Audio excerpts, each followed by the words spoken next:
하나님의 말씀 같이 보겠습니다. 사도행전 13장 44절에서 52절의 말씀입니다.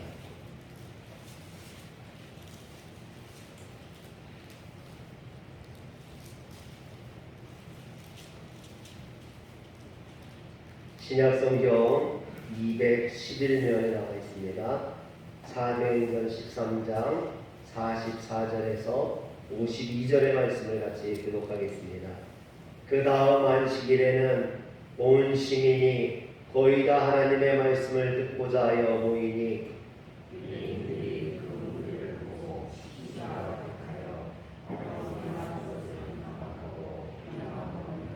바울과 바나바가 담대히 말하여 이르되 하나님의 말씀을 마땅히 먼저 너희에게 전할 것이로되 너희가 그것을 버리고 영생을 얻기에 합당하지 않은 자로 자처하기로 우리가 이방인에게로 향하노라.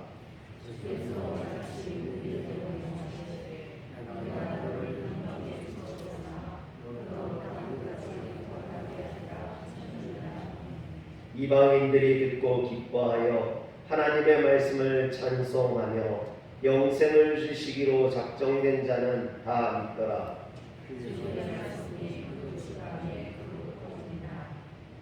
이에 유대인들이 경건한 귀부인들과 그 신의 유력자들을 선동하여 바울과 바나바를 박해하게 하여 그 지역에서 쫓아내니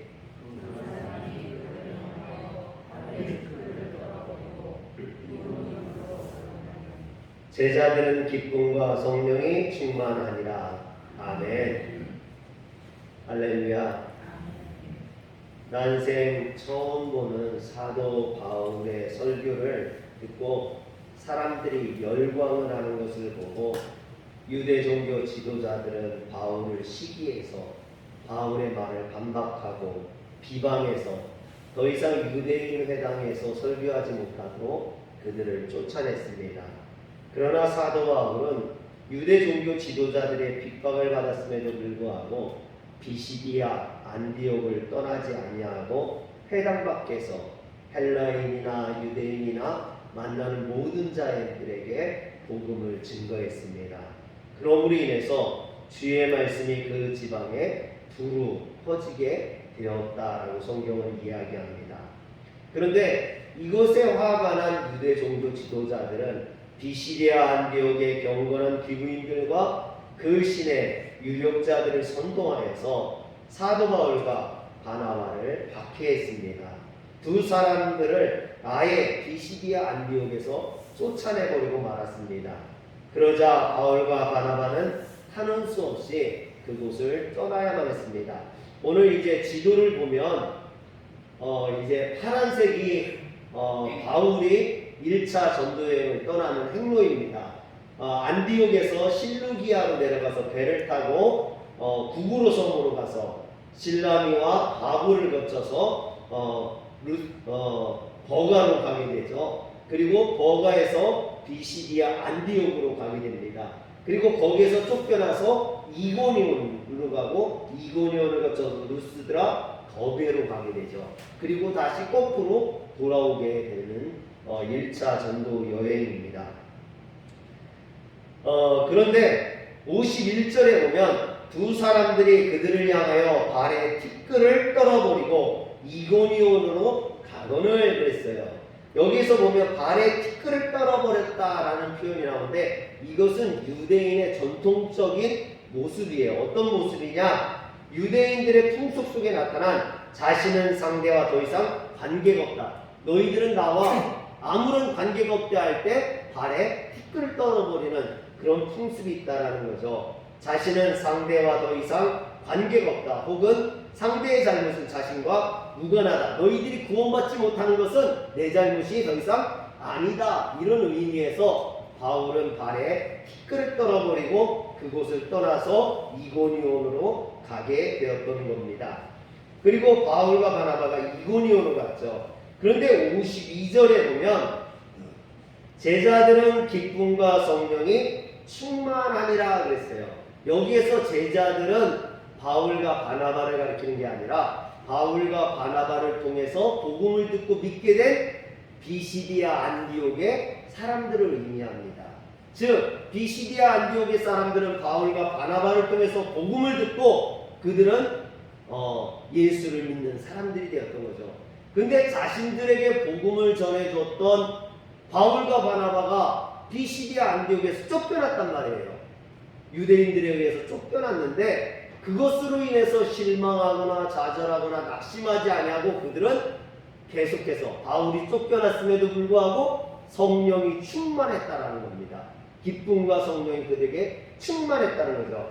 근데 여기에서 충만하다라는 말이요 미완료형으로 되어 있어요. 그러니까 바울과 바나바와 함께 있을 때만 성령이 충만하고 기쁨이 충만했던 게 아니라 그들이 떠난 이후에도 그들은 역시 기쁨이 충만하고 성령이 충만했다라는 겁니다. 사랑하는 성도 여러분, 여러분들에게 복음이 들어가심으로 정말로 여러분들 안에 늘 기쁨과 성령이 충만하시게 주의 이름으로 축원합니다. 본래 비시디아 안디옥은 우상을 섬기던 곳이었습니다. 그러므로 비시디아 안디옥 사람들은 우상을 섬김으로 죽음으로 멸망받을 수밖에 없는 그런 존재들이었습니다. 그러나 그들은 바울을 통해 예수 그리스도에 대한 복음을 듣고 그 영원한 생명에 접촉되어서 그 생명을 누리며 살게 된 것입니다. 이처럼 그들은 생명이 무엇인지도 모른 채 오직 죽음을 향해 치닫던 인생이 예수 그리스도를 영접함으로 기쁨의 인생, 성령이 충만한 인생, 영생을 얻는 그런 인생이 된 것입니다. 여러분, 그런데 비시디아 안디옥 사람들이 이렇게 기쁨이 또는 성령이 충만한 이런 모습들은 그들 스스로 얻은 게 아니라는 거예요. 그들이 노력해서 쟁취하거나 아니면 그들이 수고해서 얻어낸 것이 아니라 이것은 복음을 들음으로 하나님께서 주신 은혜였다라는 것입니다.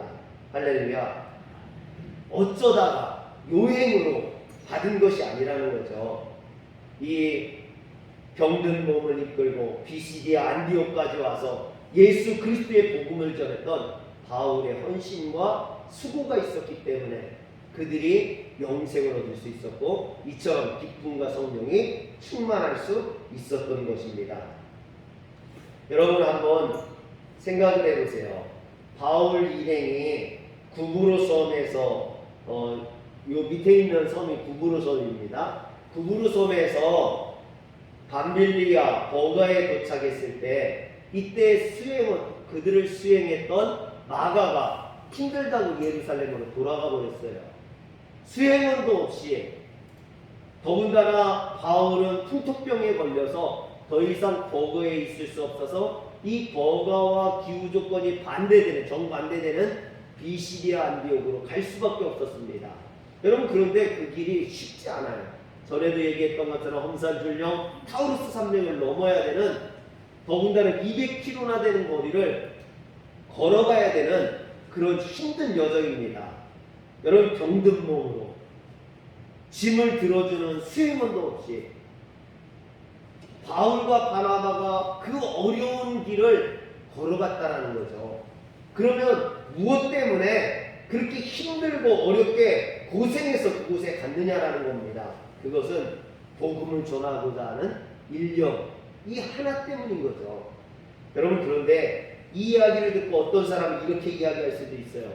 바울의 그 안타까움을 생각하면서 뭐 때문에 그렇게 힘들게 사냐고, 좀 쉬엄쉬엄하지, 일단 좀 편한 데서 쉬면서 요양이나 하고 건강해지면 그때 시간이 좀 남으면 그때 전도하지, 뭘 그렇게 아프고 힘든데 그렇게 하냐고 이야기도 할 수 있을 거예요. 또 어떤 사람은 이 바울을 보면서 한심하다는 듯이 야단을 칠 수도 있을 겁니다. 돈이 남아돌고 시간이 남아도냐? 좀 적당히 하지, 적당히. 복음 전한다고 돈이 나오냐, 밥이 나오냐, 뭐 때문에 그렇게 열심히 하느냐? 여러분, 바울을 책망하는 사람도 있었을 겁니다. 우리가 신앙생활 할 때 이런 말을 좀 자주 듣지 않습니까? 우리 성도님들은 이런 소리를 안 들어보셨는가 봐. 전혀 들어보시지 않았는가 봐요. 저는 이런 말을 좀 많이 들었어요. 저희 아버지가 저희 어머니가 신앙생활 안 하셨었기 때문에 지금은 하시지만 예전에는 안 하셨기 때문에 이런 말씀을 많이 들었습니다. 특히 저희 아버지는요, 내가 열심히 땀 흘리고 수고해서 걷어야 그게 내 거라고 생각을 했어요. 그래서 교회 다니는 사람들을 별로 안 좋아했어요. 왜? 교회 다니는 사람들은 게으르고 낭비가 심한 사람이라는 편견을 갖고 계셨거든요. 아버지가 보기에 교회 다니는 사람들은 늘 하나님한테 도와달라고만 하지 스스로 열심히 노력하지 않는다라고 생각했어요. 그게 사실은 아닌데 아버지가 보기에 그랬다는 거죠. 맨날 하나님한테 도와달라고만 하지 내가 열심히 살면 되지, 내가 수고하고 내가 노력해서 얻어야지 왜 맨날 도와달라고만 하냐고 아버지는 그러셨거든요. 또 이렇게 돈을 벌어서 그것을 가족들을 위해서 또는 자신을 위해서 쓰는 거, 가정을 위해서 쓰는 건 괜찮은데 왜 그걸 교회 갖다 주냐고 아버지는 늘 그런 것들이 불만이셨거든요. 그래서 저더러 맨날 낭비한다고 저보고 맨날 그랬거든요. 너는 도대체 눈 뜨면 교회 가가지고 저녁 때나 들어오고 교회가 너 밥 먹여줘? 맨날 그러셨거든요. 여러분. 그런데 오늘 이 바울, 말씀에 나오는 이 바울, 병든 몸을 이끌고 정말 막 그 자기 돈을 들여서 수고해서 버가에서 비시디 안디옥까지 200km를 가가지고 거기 가서 또 복음을 전하다 쫓겨나고 이런 바울을 아마 저희 아버지가 봤다면은 아마 그랬을 거예요. 미친놈 저희 그랬을 거예요. 제가 대학교에 들어가기 전에 천안에 있는 한국 야쿠르트에서 3개월 동안 아르바이트를 했어요. 주야간을 뛰면서 공장에서 일을 했어요. 이렇게 야쿠르트 박스가 들어오면 그 박스에서 쓰레기를 분리해가지고 그 박스를 기계에다 집어넣어요. 그럼 기계에서 세척해서 새 제품이 거기에 담겨 나오거든요. 그래서 제가 이제 선착장이라고 하는데 거기에서 이제 차에서 그걸 꺼내서 기계에다 집어넣는, 청소해서 집어넣는 그런 일들을 한 3개월 동안 주야간을 했거든요. 그리고 얼마 받았냐면 3개월 동안 하고 300만 원 좀 그렇게 받은 것 같아요. 300만 원 좀 못 받은 것 같은데 그래서 이제 300만 원을 받아가지고 교회에다가 30만 원 11조를 하고 또 교회에서 찬양단을 만드는데 드럼하고 기타를 사고 뭐 이런 앰프를 사고 그러느라고 100만 원을 헌금을 했어요.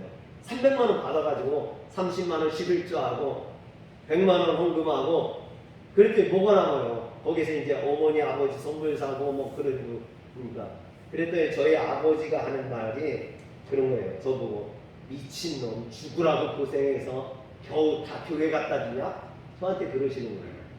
아버지가 보기에 그런 저를 이해할 수가 없는 거죠. 왜 낭비하냐? 그것을 모아서 너 쓸 때 써야지. 아버지는 그런 의미로 이야기했던 겁니다. 여러분 그런데 그것이 결코 낭비가 아니라는 거죠. 제가 그래서 아버지한테 아버지 그건 낭비하는 게 아니에요. 내가 축복을 심는 거예요. 내가 축복을 심으면 하나님께서 나중에 몇 배로 갚아주실 거예요. 근데 저희 아버지는 그걸 이해를 못 하시니까 저한테 야단을 치셨죠. 여러분 사랑의 속성은 희생과 헌신으로 표현되는 낭비라고 할 수 있습니다. 여러분 낭비가 뭡니까? 낭비는 본래 부정적인 의미입니다. 낭비의 사전적인 의미는요, 시간이나 재물을 헛되이 사용하는 것, 이게 낭비예요.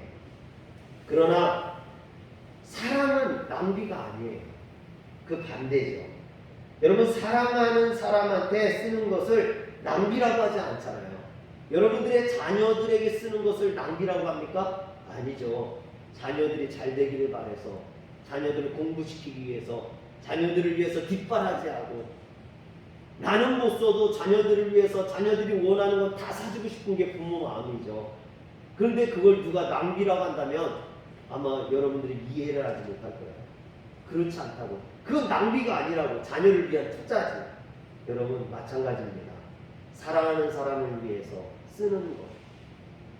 주님께서 우리를 위해서 그렇게 하셨죠. 하나님께서는 죄와 사망에 빠져서 죽을 수밖에 없는 우리를 살리기 위해서 독생자를 이곳에 보내주셔서 우리를 위해 십자가에 못 박아 죽으셨잖아요.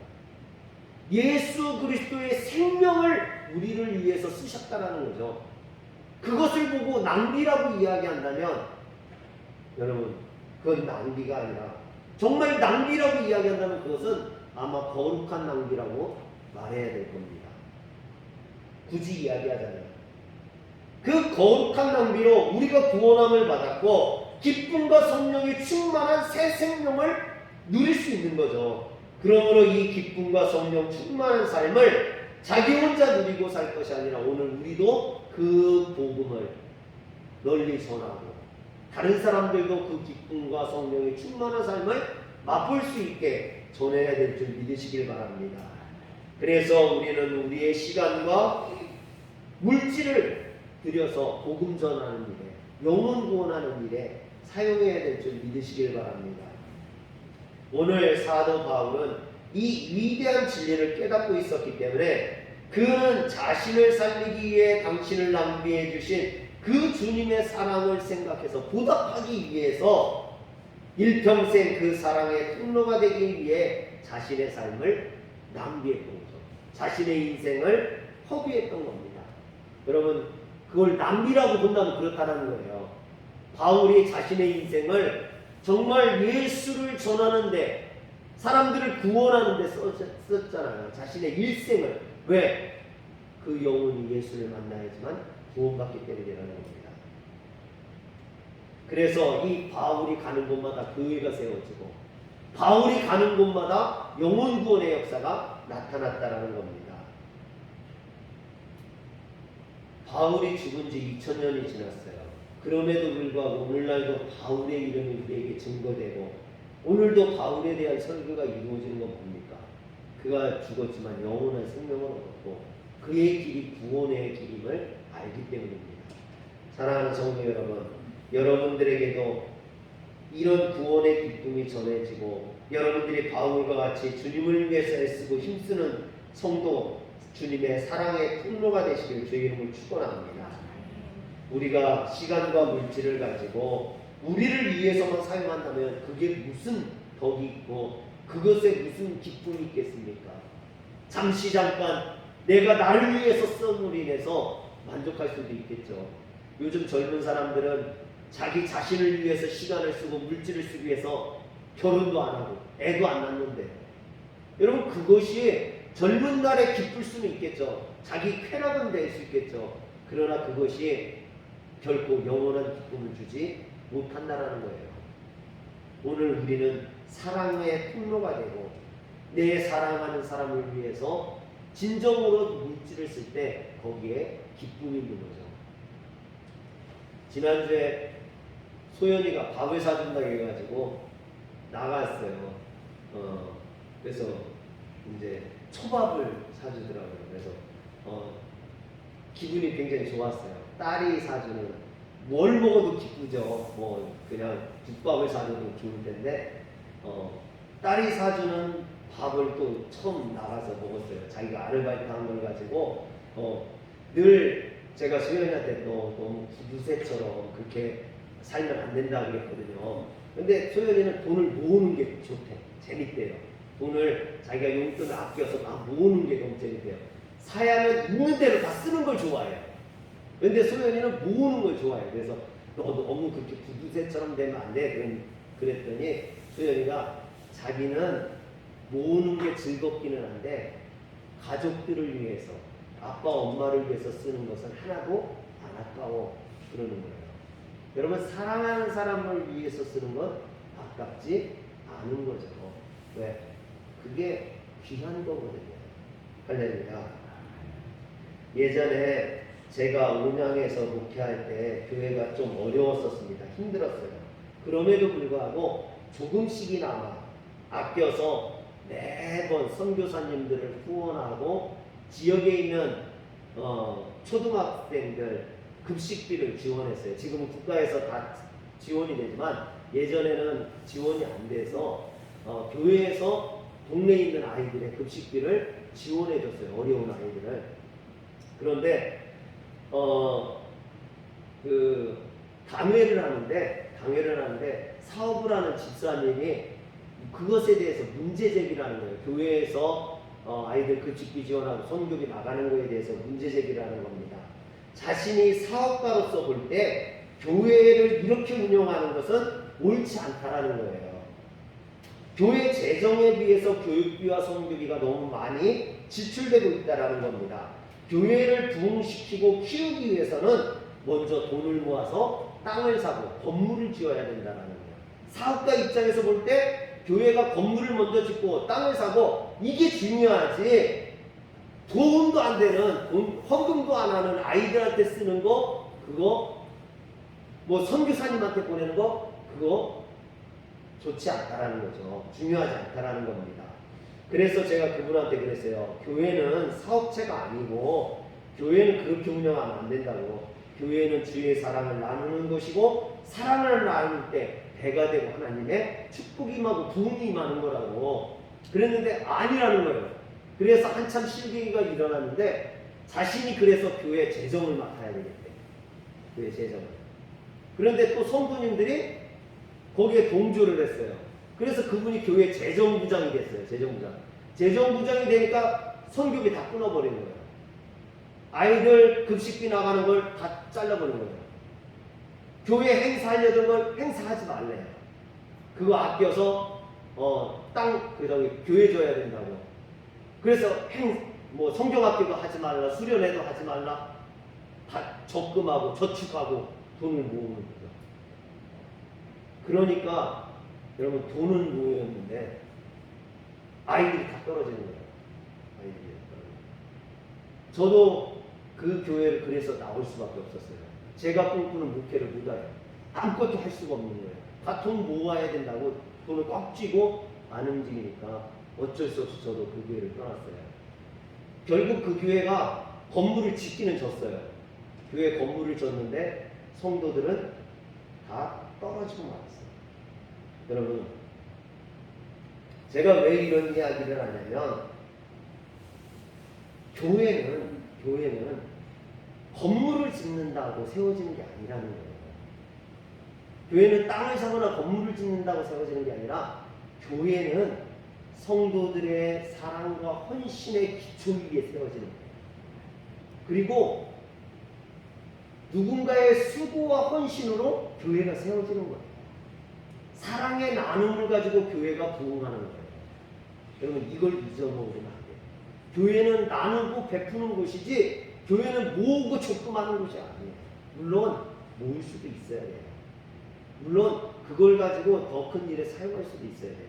그러나 교회의 본분은 사랑하고 나누고 선교하고 전도하는 곳이다. 그것을 잃어버리면 교회가 아닌 거죠. 사업체가 되는 거죠.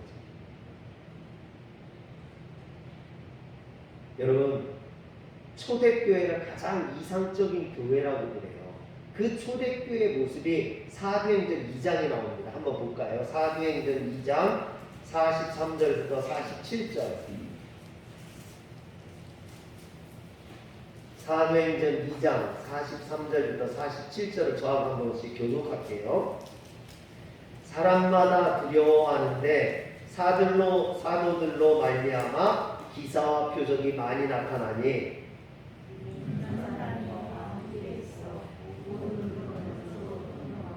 또 재산과 소유를 팔아 각 사람의 필요를 따라 나눠주며